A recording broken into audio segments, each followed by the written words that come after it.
This is Optimal Relationships Daily, episode 1067, How to Evaluate a New Relationship, by Dr. Elana Miller of ZenPsychiatry.com. Hello, everybody. I am your host, Greg Audino, and welcome back to the show that's all about improving your relationships. Today, I'll be narrating a post that is good for everyone. I'd say especially those who might be wandering around on the dating apps and having some existential crises around that.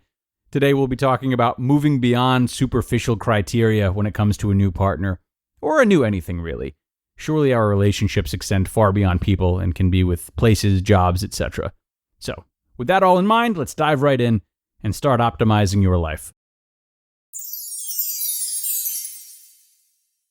How to Evaluate a New Relationship by Dr. Elana Miller of ZenPsychiatry.com. After a particularly bad breakup a couple of years ago, I got some great advice from a therapist. I love therapy, by the way. Sometimes I wish I could hire a therapist to follow me around in my day-to-day life and make comments like, the way you asked for that double chocolate ice cream at Ben & Jerry's makes me think you may have unresolved issues with your third-grade teacher, etc. But I digress. At this particular time, I was still hurt from a breakup, but motivated to move forward and find a better relationship. I was going on a lot of dates, but driving myself crazy, overanalyzing everything, and wondering how I could know early on if something was worth pursuing. It takes time to know if a relationship is right, and in the beginning, your intuition can be out of whack because of the anxiety and uncertainty surrounding questions like, where is this going? Does she like me as much as I like her? Is X issue a deal breaker? Etc. I later figured out, after having a relationship I thought would be short-term turn into the real deal, going on 2 years now, that it's a huge mistake to overthink things early on. I'm going to define a new relationship as the first 6 months. This is the don't know mind period. You don't know what will happen, so don't make assumptions. Anyway, let me tell you what this particularly astute therapist asked me to do. She asked me to really think about what I needed in a relationship. I'm not talking about superficial qualities in the other person that I thought I wanted. I'm talking about core internal needs that needed to be fulfilled. She told me to put pen to paper and create my own list. I took the exercise seriously, considered what had been missing in my past relationships, and wrote down what I hoped to find in the future. Here's what I came up with, word for word, copied from the original paper. Safety and security. Not worrying what's happening in the relationship, feeling reassured and loved unconditionally. Love and admiration. Feeling loved and admired for exactly who I am, feeling love and admiration for the person I'm dating. Fun. Being able to be silly and relaxed. Communication and emotional connection. Feeling known and understood. Mutual respect. Arguing well and accepting responsibility, not to be right, but to compromise. Consistency. Learning and growing from each other. I learn from him, and vice versa. Physical attraction and intimacy. It may seem like a simple exercise, but let me tell you why it's also brilliant. The problem is that there are two dueling forces at work when you're dating. On one hand, there's the part of you that has an idea of the exact type of person you want to be with in terms of age, appearance, profession, and maybe even down to interest in golf or rock climbing or World of Warcraft or whatever. This part doesn't want to waste time on anyone else. On the other hand, there may be a part of you that wants to give someone a chance because you never know how things could turn out. So, how do you reconcile these two sides? Having a well-thought-out list of fundamental needs gives you an easy reference point for understanding if a relationship has the potential to make you happy in the long term. It allows you to bypass your brain, which is probably just overanalyzing everything and driving you crazy anyway, and tap into your intuition.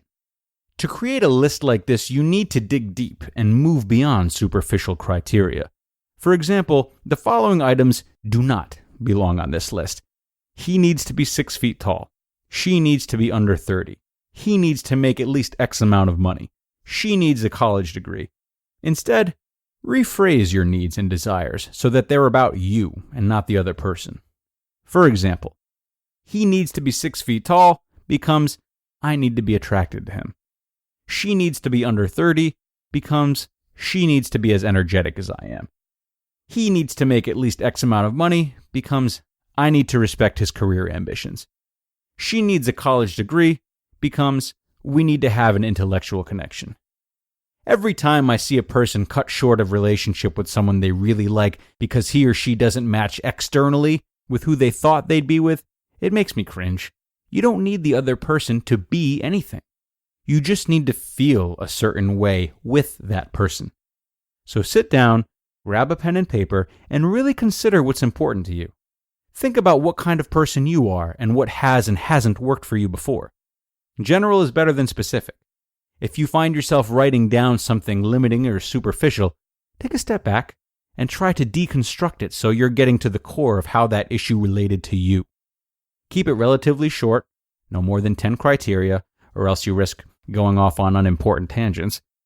So now that you have your list, let's move on. On one hand, you don't want to let someone pass you by for a stupid external reason. What about the opposite mistake?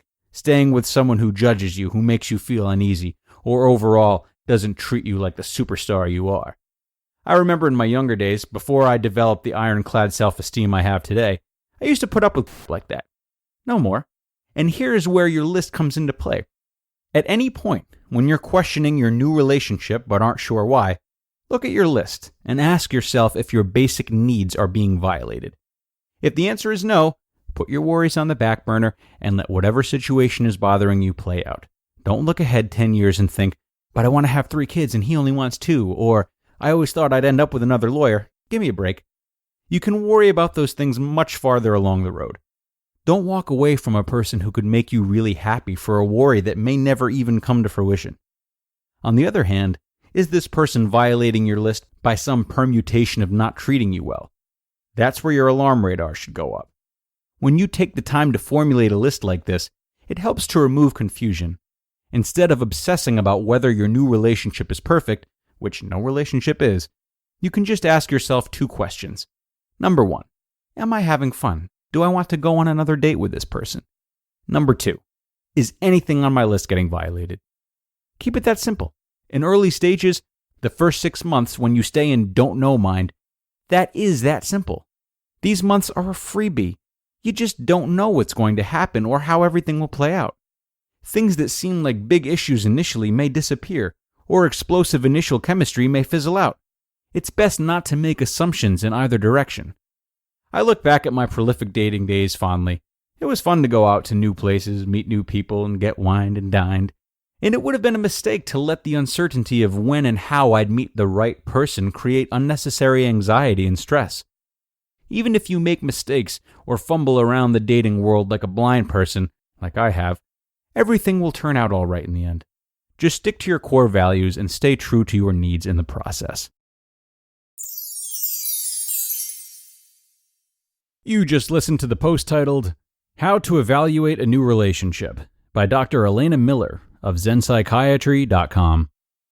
And just a reminder, everyone, if you dread looking at your credit card statements, you are not alone. Debt can feel crippling, but there is a light at the end of the tunnel. Our new partner, Upstart, can help you on your path to financial freedom.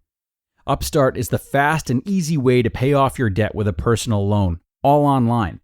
Whether it's paying off credit cards, consolidating high-interest debt, or funding personal expenses, over 500,000 people have used Upstart to get one fixed monthly payment.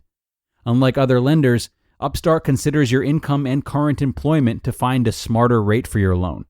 After just a 5-minute rate check, that's even quicker than an episode of ORD, mind you, you can see your rate up front for loans between $1,000 to $50,000. So, find out how Upstart can lower your monthly payments today when you go to upstart.com/ORD.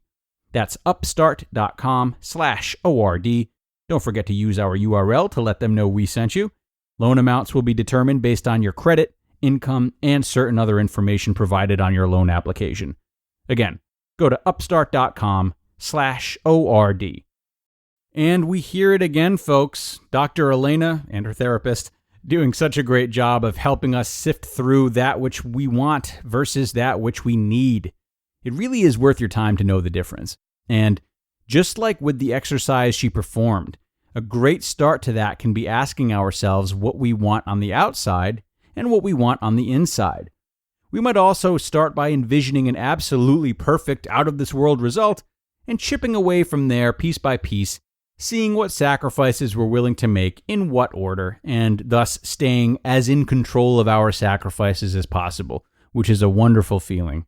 In times of frustration, it will be nice to look back and know that we've done our homework already to the best of our ability, and that now we're more likely facing something that's worth accepting and working with rather than changing altogether. So, thanks again to Dr. Elana for the insight, and thanks to all of you for being here with me through the end.